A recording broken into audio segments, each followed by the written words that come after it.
이 아침에 하나님께서 오늘 우리에게 주신 말씀은 잠언 22장 1절에서 5절까지의 말씀이 되겠습니다.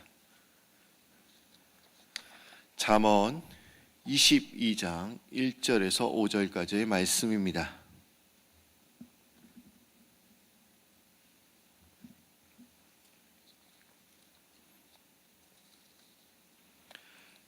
잠언 22장 1절에서 5절까지의 말씀입니다. 다 찾으신 줄 알고 한 절씩 교독합니다.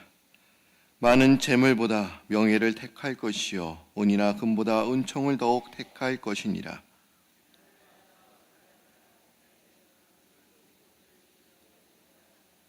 슬기로운 자는 재앙을 보면 숨어 피하여도 어리석은 자는 나가다가 해를 받느니라.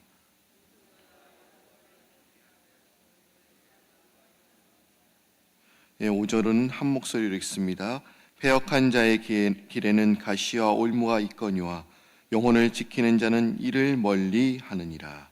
아멘. 오늘 이렇게 목요일 새벽 제단에 나오신 여러분들 주님의 이름으로 또 환영합니다. 우리 한번 옆에 있는 분들과 인사를 나눠보실까요? 잘 오셨습니다. 반갑습니다. 또 오늘도 저희들에게 큰 은혜를 주실 줄 믿습니다.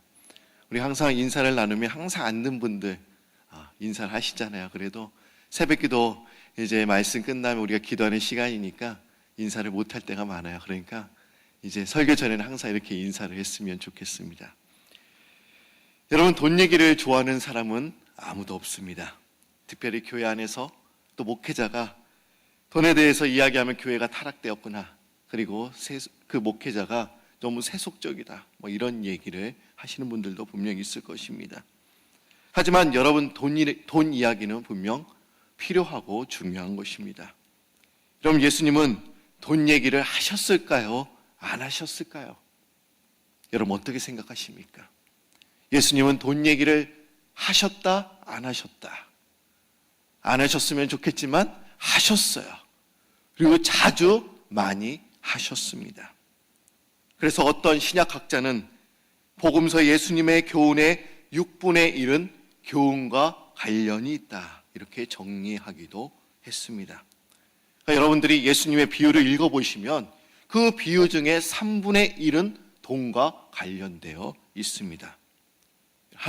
우리가 예로 들어보면 달란트 비유, 돈 얘기 아닙니까? 1달란트, 2달란트, 5달란트.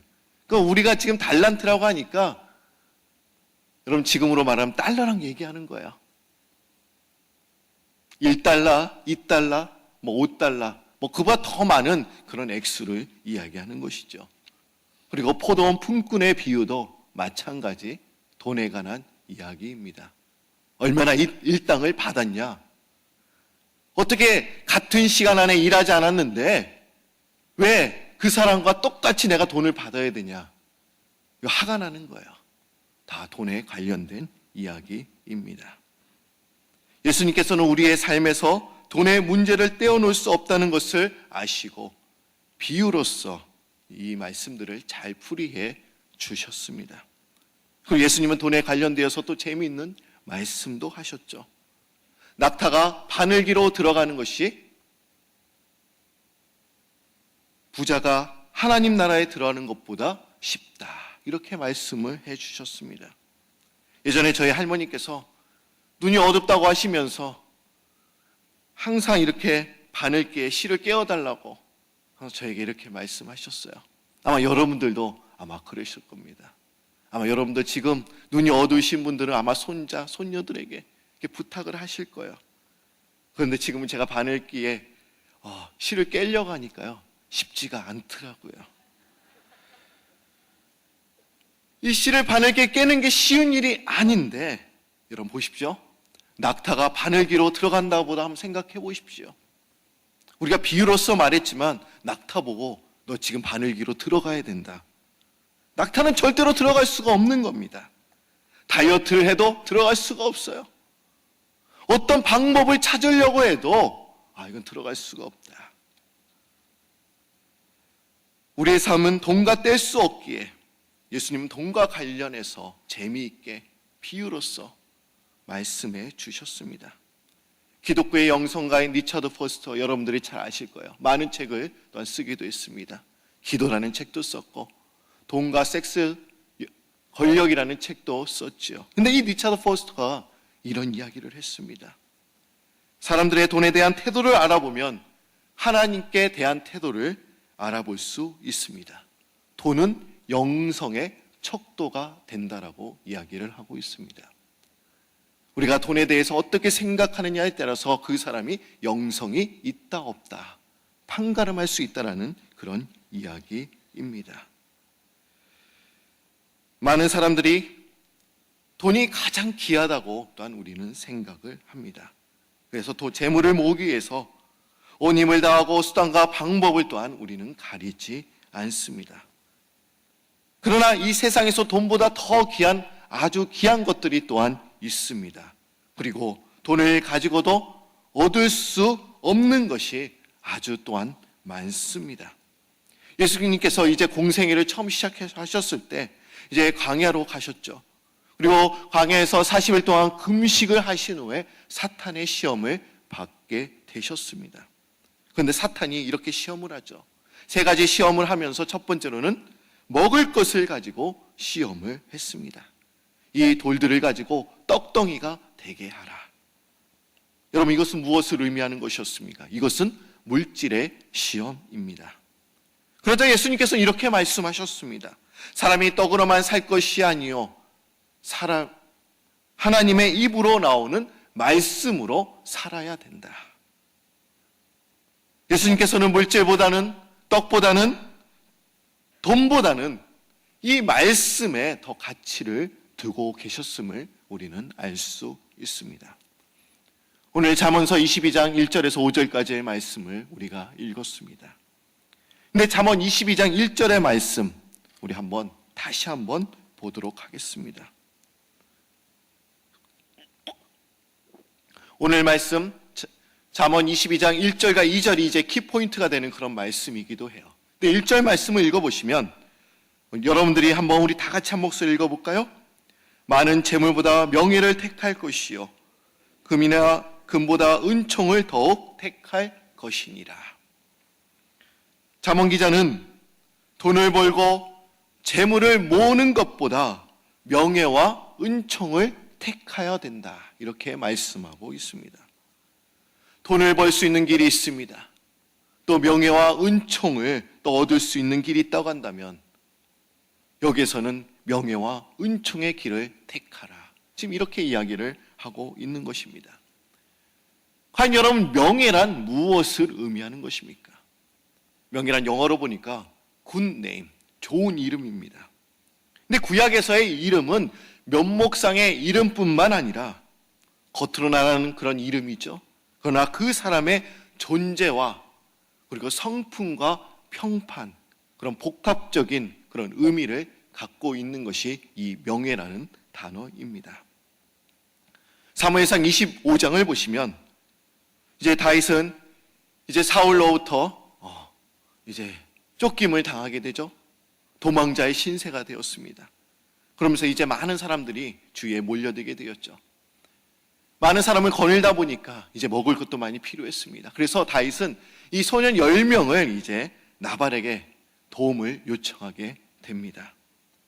그러나 나발은 내가 알지는 그 다윗놈에게 아무것도 줄 수는 없다.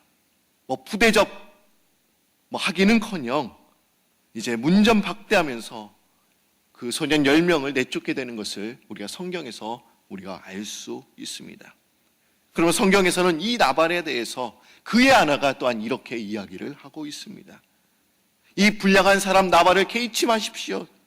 다윗 선생님, 그의 이름이 그에게 적당하니 그의 이름이 나발입니다. 그는 미련한 자입니다. 이렇게 이야기를 하고 있습니다.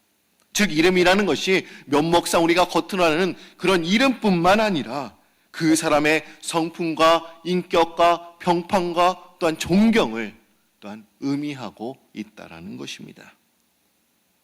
여러분, 내가 다른 사람에게서 평판이 좋아서 이제 존경을 받고 또 칭찬을 받고 인정을 받고 신임을 받는다면 가진 것이 없어도 우리는 어떤 일이든지 할 수가 있습니다. 왜 그렇습니까? 나를 인정하고 그 일을 도와주는 사람, 분명 내 주위에 사람 재산이 많기 때문에 그 일을 감당할 수 있다는 거예요. 그러니까 우리에게 중요한 것이 이 명예가 왜 중요한 거냐? 이 명예를 통해서 어떤 재산이 생기는 것입니까? 사람 재산이 생기는 거예요. 그러나 아무리 돈이 많아도 평판이 좋지 못하고 존경과 칭찬과 인정을 받지 못한다고 한다면 아무것도 할 수 없습니다. 처음에는 다 돈을 보고 쫓아옵니다. 그리고 존경하는 것처럼 보여요. 그러나 결국에는 돈만 빼먹고 돌아서는 사람이 대부분입니다. 그러나 여러분, 그러기에 진정한 부자는 어떤 사람을 말하는 것입니까? 진정한 부자란 사람을 재산 많이 가지고 있는 사람. 그러니까 재산인데 사람을 많이 갖고 있는 사람, 그 사람이 진정한 부자라는 것입니다. 재물과 함께 사람도 가진 사람, 인격과 덕이 있는 사람, 그런 사람이 진정한 부자라는 것입니다. 여러분 한번 생각해 보십시오. 나는 과연 많은 사람을 갖고 있는가? 내 주위에는 사람이 많은가? 사람이 많다고 한다면 그는 분명 인생한 사람이고 또한 진정한 부자입니다. 또 우리가 명예를 또 우리가 택해야 되겠지만 우리는 재물보다 더 중요하게 여길 것은 또한 은총입니다. 우리가 아무리 사람에게서 사랑을 받는다 하더라도 하나님의 은총 없이는 우리가 살아갈 수가 없습니다. 우리가 사랑을 받는 거 참 좋습니다. 그러나 더 중요한 것이 뭐냐? 우리는 하나님의 은총을 받아야 한다는 것입니다. 세상 사람들이 나를 인정합니다. 나를 존경합니다. 그는 좋은 사람이야. 그러나 하나님께서 나를 인정하시지 않으시고 은총을 베풀어 주시지 않는다고 한다면 우리는 아무것도 가질 수도 없고 아무것도 이룰 수가 없습니다. 그러나 하나님의 은총이 있다고 한다면 사람들의 사랑과 또한 인정과 도움이 없어도 우리는 분명 잘 살아갈 수가 있습니다. 하나님의 은총은 우리가 돈으로 살 수가 없고 또한 다른 사람에게도 얻을 수 있는 것이 아닙니다. 그러면 우리가 어떻게 하나님의 은총을 우리가 얻을 수 있을까요? 참 중요한 질문이죠. 우리가 어떻게 하나님의 은총을 얻을 수가 있을까요? 갈라디아서 1장 10절 말씀을 보시면 이제 내가 다른 사람들에게 좋게 하랴 하나님께 좋게 하랴 사람들에게 기쁨을 구하랴 내가 지금까지 사람들의 기쁨을 구하였다면 그리스도의 종이 아니니라 라고 이야기를 하고 있습니다. 제가 참 좋아하는 말씀이기도 해요. 지금 바울 사도는 내가 지금 사람들의 마음을 기쁘게 하고 있습니까? 아니면 하나님의 마음을 기쁘게 해드리려고 하고 있습니까? 아니면 내가 사람의 한심을 사려고 하고 있습니까? 아직도 사람의 한심을 사려고 있다면 저는 그리스도의 종이 아닙니다라고 지금 고백하고 있는 것입니다. 바울사는 사람으로부터 평판과 존경은 인정을 받는 것도 좋지만 하나님의 마음을 기쁘게 해드려야 된다. 지금 그것을 고백하고 있는 것입니다. 우리가 하나님의 은총을 받으려고 한다면 하나님을 기쁘시게 해드려야 합니다. 하나님을 기쁘시게 하는 것은 돈이 없어도 할 수 있고 지식이 없어도 할 수 있습니다. 우리가 힘이 없어도 할 수 있는 것입니다. 중요한 것은 우리의 마음이 중요한 거예요. 마음만 있으면 가능해집니다. 그러게 여러분, 명예도 좋습니다. 그러나 우리에게 더 명예보다 중요한 것이 무엇입니까? 은총이에요. 여러분, 우리가 하나님의 은총을 받기 위해 하나님을 기쁘시게 드리는 그런 여러분들이 되시기를 바랍니다. 어떤 분이 이런 얘기를 했습니다. 돈을 잃는 사람은 조금 잃은 것입니다. 건강을 잃은 사람은 많이 잃은 것입니다. 맞아요. 인격을 잃은 사람은 다 잃은 것입니다. 이런 얘기를 했습니다. 그런데 저는 이 말에 동의하지는 않습니다. 다 동의하진 않아요. 인격을 잃었다고 다 잃은 것입니까? 아닙니다. 인격보다 은총이라는 단어가 더 어울립니다. 은총을 잃은 사람은 다 잃은 것입니다. 하나님의 은총을 잃어버렸다고 한다면 우리는 다 잃어버린 거나 마찬가지인 거예요. 그리스도인뿐만 아니라 사람들에게는 물질보다 더 중요한 가치, 명예와 은총이 있는 것입니다. 그런데 왜 우리는 돈의 가치가 없고 또 믿을 만한 것이 아니라고 우리는 생각하는 것입니까? 돈은 분명 우리에게 필요합니다. 근데 왜 우리가 돈에 대해서 왜 믿지 못하는 것일까요? 돈이 있어야 우리가 먹을 거 마음껏 먹을 수가 있습니다. 그리고 자유롭게 또한 여행도 다닐 수 있고 또 생활을 할 수 있는 것이 또한 돈이지 않습니까?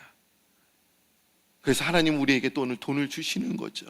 그런데 하나님은 우리에게 많이 주시는 것이 아니라 우리가 필요한 만큼만 주십니다.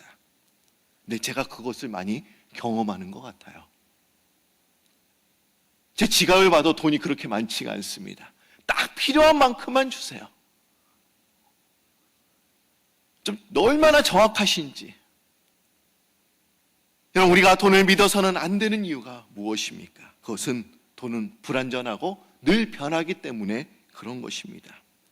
마태복음 6장 19절을 보시면 예수님께서는 제자들에게 이 돈에 대해서 이렇게 이야기를 하고 있습니다. 너희를 위하여 보물을 땅에 쌓아두지 말라. 거기는 종과 동록이 해하며 도둑이 구멍을 뚫고 도둑질하느니라라고 이야기를 하고 있습니다. 도둑이 우리의 돈을 도둑질할 때가 있다. 그러니까 돈에 대해서 그렇게 믿지 말아라. 이렇게 이야기를 하고 있는 것입니다. 여러분, 혹시 도둑 맞은 적이 있으십니까? 도둑이 담을 넘어와서 돈을 훔쳐가는 것, 우리는 도적을 맞았다라고 이야기를 합니다. 근데 도적을 맞았다는 것은 이것뿐만이 아닙니다. 사업하다가 실패를 하는 것도 도적을 맞은 것입니다. 또 내가 주식을 샀습니다. 근데 주식값이 하루아침에 종이딱지밖에 안 될 때가 있어요. 그것도 마찬가지 도적을 맞은 것입니다.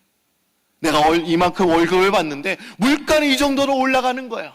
그럼 그때도 우리가 도적을 맞은 거예요. 보십시오.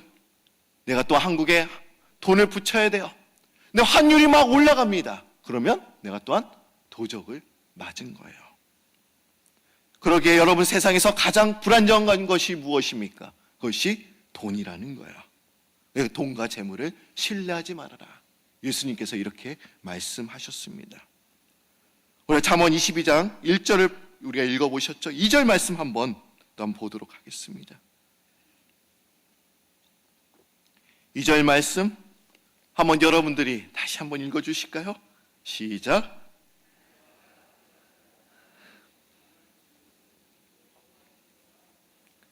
가난한 자와 부한 자가 함께 살거니와 그 모두를 지으신 이는 여호와 신이라라고 이야기를 하고 있습니다. 여러분, 이 세상은 가난한 자와 부자가 함께 섞여서 이제 살고 있습니다. 네, 가난한 자 그리고 부자가 함께 존재했던 것은 창조 이후부터 계속 왔던 일이기도 합니다. 단 한 번도 가난한 적이 없었던 적이 없습니다. 그리고 부한 자가 없었던 적도 한 번도 없었습니다. 그래서 오늘 본문이 이 가난한 자, 부자가 같이 섞여서 살았던 것을 말하는 것은 이 일조차 하나님의 섭리에 따라서 이루어진 일임을 지금 성경에서 이야기하고 있는 것입니다.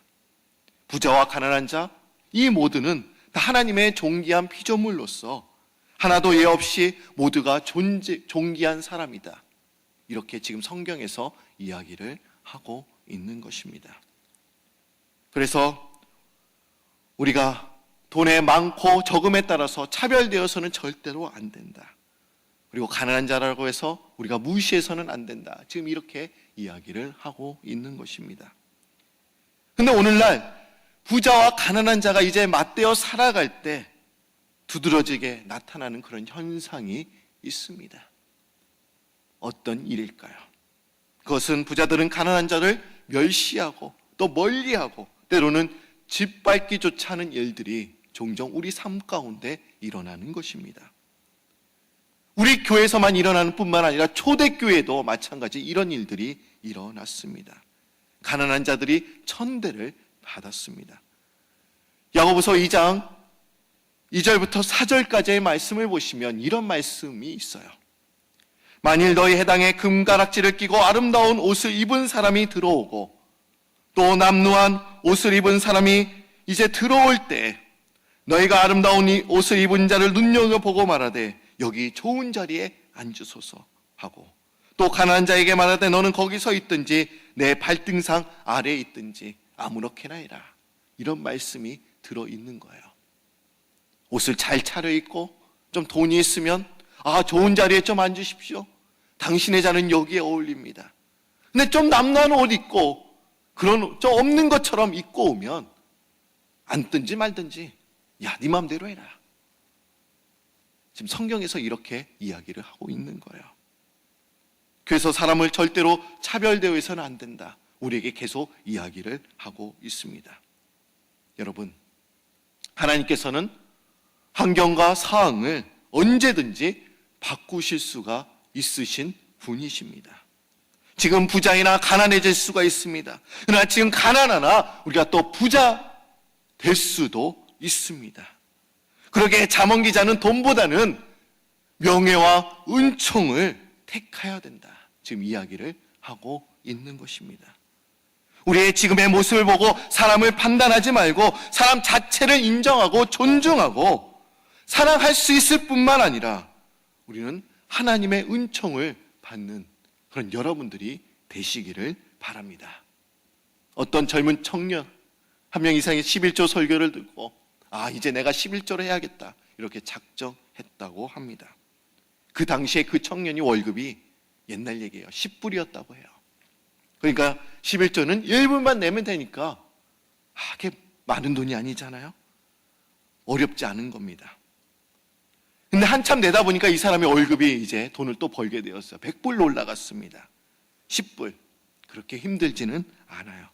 근데 이 사람이 또 이제 세월이 지나서 한 달 월급이 어떻게 되냐? 1000불로 올라갔습니다. 이제 100불을 내야 되는 거예요. 이제부터 손이 떨리기 시작하는 겁니다. 내야 되나 말아야 되나. 그리고 더 많은 세월이 지났습니다. 근데 이 사람이 얼마를 벌게 되었냐? 10,000불을 벌게 되었어요.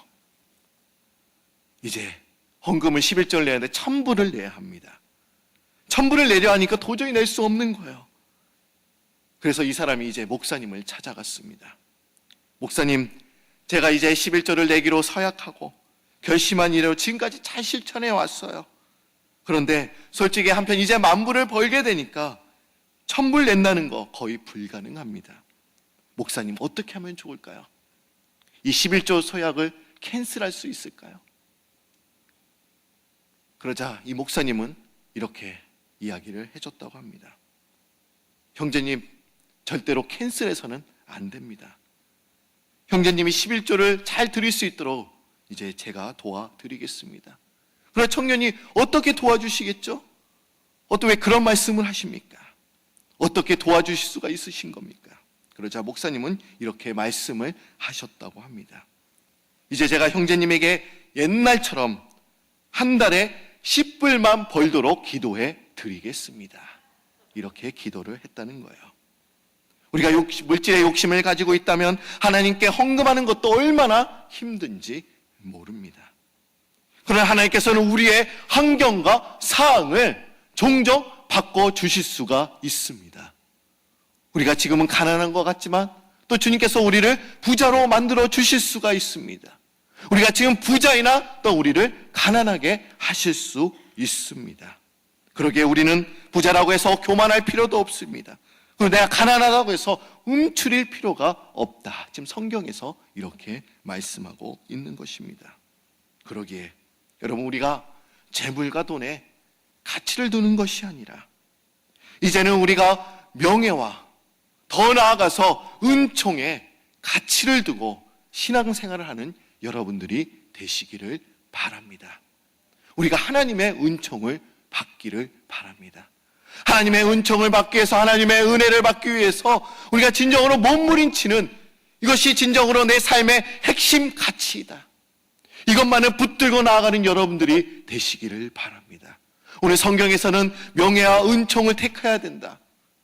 근데 저는 오늘 말씀을 통해서 더 중요한 것은 무엇입니까? 명예도 중요해요. 사람 재산도 중요합니다. 그러나 더 중요한 것이 무엇입니까? 그것은 은총이에요. 은총을 받기 위해서 제가 은총을 받는 비결 말씀을 드렸습니다. 사람을 기쁘게 해드리기 위해서 노력하는 게 아니에요. 하나님을 기쁘시게 해드리기 위해서, 하나님께서 내가 어떤 일을 하나님께서 기뻐하실까, 그를 위해서 달려가시는 그런 여러분들이 되시기를 바랍니다. 다 같이 기도드립니다.